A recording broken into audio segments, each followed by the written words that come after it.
Hi there, welcome to Precon Recon, where we take a look at the data behind pre-constructed commander decks to see what cards players are most commonly taking out and what cards are they most often putting in to spice up those lists even more. For right now, we're taking a look at the Silverquill Statement Precon deck, starring Brina the Demagogue, but also including By Felisa, Fang of Silverquill. Of the Strixhaven commander decks, this deck is the most political in nature, so let's see what players are doing with it to make it even more interesting. First up, we'll take a look at some core cards that players aren't removing from the base Precon, because they can provide quite a lot of extra firepower to what the list wants to do naturally. There are a couple of kinda neat rares that are sticking around, such as Deathbringer Liege, Duelist's Heritage, and some other Combat Calligrapher cards that just encourage some interplay between not just you and your opponents, but also your opponents and your opponents. Again, this is leaning into that political nature of the deck. Players want to hit each other, and you're just going to help make that process a little bit smoother for them. There are also plenty of cards that prevent our enemies from attacking us that are staying in the deck as well. For example, Ghostly Prison or Windborne Muse, or the phenomenal all-star card Ink Shield. Those are really great defensive cards that the original Precon deck doesn't want to get rid of because of how much extra play they can provide us when we're trying to be political and need to enforce it just a little bit stronger. There's another reprint from this list that also plays into that same factor, which is Selfless Squire, an amazing fog card that just pumps itself up hugely whenever an opponent thought that they were going to get one over on us with a really huge combat step. Now, we're just going to have a huge human soldier that's going to attack them for lots and lots of damage on the crackback. And this kind of implies a little bit more about what the rest of the deck is up to as well, because there is a sub-theme running through this deck of +1/+1 counters. For example, players don't seem to be taking out the card Together Forever from the base Precon either, because it resonates really nicely with both commanders' missions, which love to have +1 counters on either themselves or on our other creatures, and Together Forever is a great way to make sure that we can get them back. This sentiment is also echoed with a ton of other creatures that aren't taking themselves out of the Precon either. For instance, Necropolis Regent or Sunscorch Regent are not going anywhere because they can get really, really big or make our army really, really big, which is a great way to push out the final bits of damage whenever our political schemes are over and we just want to finally win the game against our last opponent. So that's great and all, but now let's talk about the cards that players are most often cutting from the base Precon, and as it turns out, they're cutting them from quite a huge percentage of these decks, actually. Gideon, Champion of Justice, is the first one that we see getting cut from over 77% of decks. As Planeswalkers go, he's just kind of a dud. I think that's a kind way to say it. Up next, we've got one of the most reprinted cards in Precons ever, Zetalpa Primal Dawn. A 4/8 with a lot of abilities, but as finishers go, we've got better stuff we could be doing. We don't need this dino. Then there are a couple of other weird flying creatures that are also getting cut quite a lot. For example, Hunted Lamassu or Angel of Serenity or even Guardian Archon and Deathbringer Regent. Quite a lot of these creatures are being removed at a rate of over 56 up to 64% because, again, as finishers go, it's just a little bit strange. Some of them, like the Lamassu, are just a little bit too political, perhaps. And players don't really want to rely upon that when something like Brina can just combo up for a bunch of commander damage all on its own. Seriously, if you haven't played against this deck yet, Brina gets really huge really fast in ways that players almost don't even notice. So these extra flyers just maybe kind of get in the way a little bit more than they should. Additionally, even though this is a very political deck, there are a lot of political cards that aren't sticking around from the base Precon that players just don't seem to really like because they're maybe a bit too hamstrung as far as the politics versus power actually goes. For instance, Coveted Jewel is getting removed from 58% of these Precons because, while interesting, it's also a lot of bonus for an opponent to take, especially if we can't get it back. Then there are some enchantments like the Vow of Duty or Martial Impetus and Parasitic Impetus that players are removing from over 40% of these Precons. They're just not good when it's down to a one-on-one. As removal goes, it's nice to get the things directed in another way, but especially when we're down to just the last legs of the game against one player, we need some harsher types of removal to deal with what they've got going on, and an Impetus isn't really going to get us there. This is probably also why we see a handful of other cards like Soul Snare, Elite Scaleguard, and Stalking Leonin getting removed from a bunch of these decks as well. About over 33 to up to about 48% of decks are cutting these cards because, again, the removal is, in a word, unsatisfactory. Interestingly, one of the most political things that we can do with other players is have better removal options. A simple removal spell can be a token of gratitude for another player, or it can be a way of warning them not to attack us and to be a bit of a rattlesnake, or it can be a favor. There's a whole bunch of stuff we can do politically, even with a regular removal spell, so a specifically political card doesn't need to stick around for us to have that type of enforcement. And on this note, that's also most likely why we're seeing cards like Pendant of Prosperity getting removed from about a third of these decks as well. While interesting and definitely political, it's also exceptionally only political. That's about its only role. And there are ways that we can use just normally good cards to be political in ways that aren't as circumscribed, so those cards tend to be getting cut quite a lot.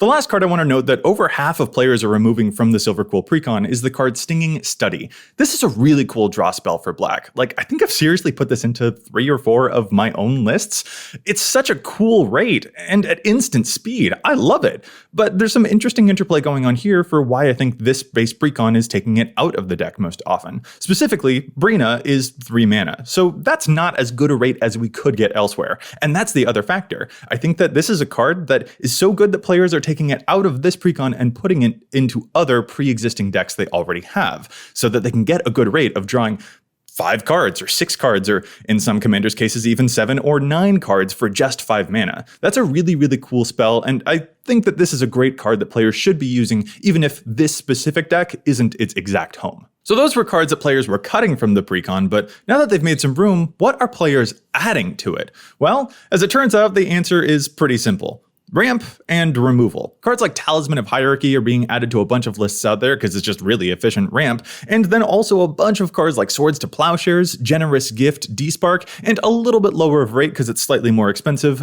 Path to Exile, all being added to the list in various degrees of percentages, because removal is good, but not only that, removal can also be a political tool, even if the cards don't look like it at first. They can be used defensively or proactively. They can help remove a mutual threat and curry favor with opponents. Removal spells are a great way to maintain that political nature from the original Precon, and it actually doesn't even stop there. We've also got cards like Council's Judgment getting added to a bunch of the lists as well, because it maintains, again, that political nature. Then even the board wipes can kind of get into that groove as well, like Austere Command. This is a great board wipe that can maintain our tokens if we want it to, or help keep an opponent's enchantments around if they're doing a really good job and we want them to look at someone else, for example. There's a lot of stuff that we can use here that makes it look like we're the benevolent folks solving some problems or heightening up some other problems to make players look in any direction aside from ours. That said, there's something really interesting happening when we look at the data behind what cards players are cutting from the deck versus what they're adding to it.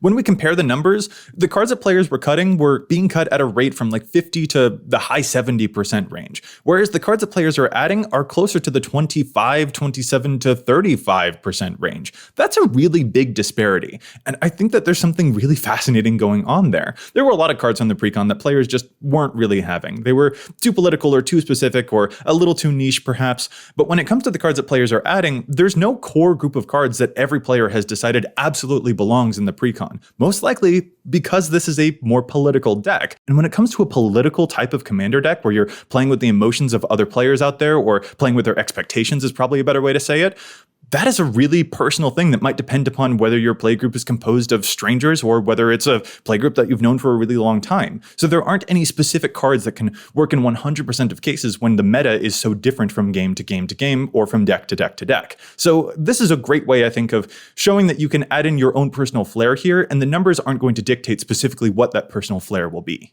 So let's go through a few more cards that players are adding to the Precon. Even though they're not huge numbers, they are still interesting standouts given the nature of what this deck wants to do. For example, Court of Grace is getting added to about nearly a third of the Precons because the Monarch is a great way to cause political things to happen between your opponents and to encourage the combat that Brina especially wants to see. There's also stuff like Keeper of the Accord, a great way to just help keep up with players whenever anyone else is trying to do something a little bit too excessive, I guess we could say. Basri's Lieutenant is another really fascinating one that we see. Only about 22% of players are adding it to the Precon, but this is a card that synergizes with +1 counters, which, as it turns out, both of our commanders from this deck also want to do. And that's also why we're seeing stuff like Cathar's Crusade getting added to about 20 to 21% of decks as well. This one's climbing up in price, but as +1 counter strategies go, this is a great one. Even if we're just making tokens with this deck, this is a really, really solid card. The last thing I like to do is go through the cards that the data seems to imply players want to be adding to their Precon, but are probably priced out of, so their numbers would be higher if the cards themselves weren't so monetarily expensive. For example, Anguished Unmaking is a really great removal spell, but it's a really expensive card as a result. Or there's also stuff like Mangara, Shadrick's Silverquill, and even the Ozolith, which can help us keep our counters and move them around.